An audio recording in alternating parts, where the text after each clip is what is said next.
একটা ছোট্ট ভুল আর পুরো বিরিয়ানির স্বাদ নষ্ট। কিন্তু আজ আমি দেখাবো সে গোপন কৌশল, যেটা অনেকেই জানেন না।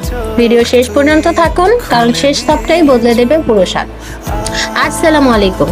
প্রথমে পাতলা করে কাটা পেঁয়াজের সঙ্গে গোটা গরম মশলা, আদা রসুন বাটা, ধনিয়া জিরা গুঁড়া ও গরম মশলা গুঁড়া, লবণ ও কাঁচামরিচ আর তেল দিয়ে ভালোভাবে হাতে মেখে নিব। দেন এটাকে কষানোর জন্য চুলায় বসিয়ে দিচ্ছি। ভালোভাবে কষিয়ে নিচ্ছে। এই কষানোর মধ্যেই লুকিয়ে আছে আসল ফ্লেভারের রহস্য। এরপর এরপর কিছুক্ষণ রান্না করব। দেখুন কি সুন্দরভাবে মাংসের সঙ্গে মিশে যাচ্ছে। এখানে বেশিরভাগ মানুষ তাড়াহুড়ো করে ভুল করে বসে।